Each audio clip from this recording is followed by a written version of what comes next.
వచ్చిందో ఎక్కడ పోయిండండి ఈయన చక్కా పోయి వైఎస్ రాజశేఖర రెడ్డిని కలవలే. మీ అందరికి గుర్తులేదా ఆ ఫోటో? సీనియర్ నాయకులందరికీ బాగా మాట్లాడతారు. అన్ని దగ్గర ఉన్నా, నేనే ఉన్నా, నేను ఎక్కడ లేను. నిన్న పాపం చాలామంది ఈ కొత్త కొత్త సోషల్ మీడియా పిల్లలు ఉన్నట్టు వాళ్ళకి హిస్టరీ తెలియదు అనుకుంటా, అందుకే చెప్తున్నా ఇవాళ. అదేవిధంగా నేను పెద్ద ట్రబుల్ షూటర్ అంటాడు. ట్రబుల్ షూటర్ కాదు, ఈజ్ అ బబుల్ షూటర్. ఆయన ఏంటంటే ట్రబుల్ ఆయనే క్రియేట్ చేస్తాడు, చేసి నేనే సాల్వ్ చేసినట్టు నటిస్తాడు. నేను లేటెస్ట్ ఎగ్జాంపుల్ చెప్తా పట్టు. నేను మొన్న దాసోజు శ్రవణ్ అన్న ఎలక్షన్ ఎమ్మెల్సీ ఎన్నికలలో బీఆర్ఎస్ పార్టీ డిసైడెడ్ ఒకటే క్యాండిడేట్ని పెడదామని. కానీ హరీష్ రావు గారు ఇంటర్నల్గా బీజేపీ వాళ్ళతో మాట్లాడుకుని ఏం చెప్తారంటే, మీ దగ్గర నుంచి ఒక క్యాండిడేట్ని ఇవ్వండి, నేను మామయ్యని కన్విన్స్ చేసి రెండో క్యాండిడేట్కి పెట్టిస్తా అంటే he wants to create a trouble. ఈ క్రైసిస్లో ఆల్రెడీ మన పార్టీలోకి వెళ్ళి 10 మంది ఎమ్మెల్యేలు వెళ్ళిపోయినాక, 38 మందిలో 10 మంది పోయినాక నువ్వు ఇంకో సెకండ్ క్యాండిడేట్ని పెడితే ఎంత కన్ఫ్యూజన్ అవుతుంది? ఎవరెవరు ఎటెట్ ఓట్లు వేస్తారు? అంటే హార్స్ ట్రేడింగ్కి ఈయన ట్రబుల్ షూటర్ గారు ట్రబుల్ని ఓపెన్ చేస్తారు అన్నట్టు. నాకెందుకో లక్కీగా ఒక బీజేపీ ఎమ్మెల్యే గారు ఫోన్ చేసి, అక్క మరి పెద్దసారి పర్మిషన్ ఉందా హరీష్ అని ఇట్లా అంటున్నారంటే, నేను డైరెక్ట్గా పెద్దసారికే ఫోన్ చేసి నాన్న మరి ఇట్లా అంటున్నారు, మనం సెకండ్ క్యాండిడేట్ పర్మిషన్ ఇస్తారంట. Nothing doing, only Shravan will get elected. ఎవరు చెప్పారు మీకు అని అంటే, నేను ఆ విషయం వెంటనే అటువైపు కన్వే చేసిన. లేదండి మాకు అట్లాంటి ఆలోచన లేదు.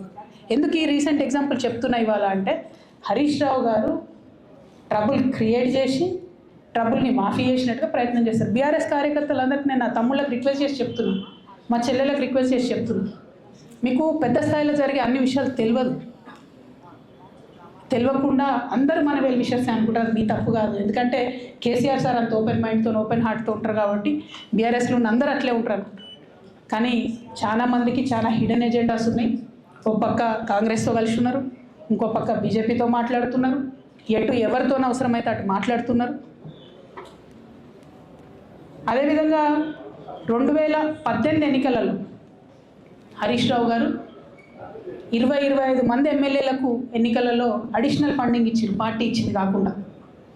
ఏడికేలు వచ్చినాయి హరీష్ రావు గారికి అన్ని డబ్బులు? 100% కాళేశ్వరంలో జరిగిన అవినీతి నుంచి వచ్చిన డబ్బులే.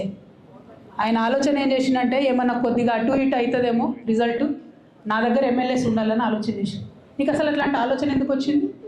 నేను కట్టప్పలాంటోని కేసీఆర్ గారి దగ్గర ఉండేటోని అంటావు కదా, నీకేం అవసరం వచ్చింది ఎమ్మెల్యేస్కి సపరేట్గా ఫండింగ్ ఇవ్వడానికి? ఎవరికి తెలియదు అనుకుంటారా? ఇవి ఎవరు చెప్పరు అనుకుంటారా? ప్రతి ఒక్కరు చెప్తారు ఎమ్మెల్యేస్ ఓపెన్, నా పేర్లు కూడా తెలుసు, చెప్తే బాగుండదు, ఎమ్మెల్యేలు ఇబ్బంది పడతారు. నేను అనేది ఏంటంటే, 2009లో రామన్న సిరిసిల్ల ఎలక్షన్లో మా బంధువుకు సంబంధించిన వ్యక్తులతోని 60 లక్షల రూపాయలు పంపినారు హరీష్ రావు గారు రామన్నను ఓడగొట్టడానికి. నిన్నగాక మొన్న ఒక వీడియో మీరు కూడా చూసి, ఒంటేరు ప్రతాప్ రెడ్డి గారిది, మీ మామయ్యను ఓడగొట్టమని ఎంతంటే అంత డబ్బులు ఇస్తా అని చెప్పిరని. ఓ పక్క కేసీఆర్ గారిని ఓడగొట్టాలి, ఓ పక్క కేటీఆర్ గారిని ఓడగొట్టాలి. నిజామాబాద్లో నా ఎంపీ సెగ్మెంట్లో అందరు ఎమ్మెల్యేలను మేనేజ్ చేయాలి, అందరిని మన కేసీఆర్ కుటుంబాన్ని ఓడగొట్టాలి, విచ్ఛిన్నం చేయాలి. కానీ కేసీఆర్ గారి పేరుతో వచ్చేటటువంటి బెనిఫిట్స్ మాత్రం అన్నీ కావాలి. మరి ఇటువంటి వారిని నా రిక్వెస్ట్ కేసీఆర్ గారితో, కేటీఆర్ గారితో, వారిని మీ పక్కన పెట్టుకొని నిజం మాట్లాడే నన్ను బయటకు పంపితే మరి పార్టీ బాగుంటుందా? దయచేసి ఆలోచన చేసుకోండి. స్వచ్ఛంగా, సహజంగా, పోషకాలు నిండిన SRK డైరీ పాలు మరియు పాల పదార్థాలని ఎంచుకుందాం.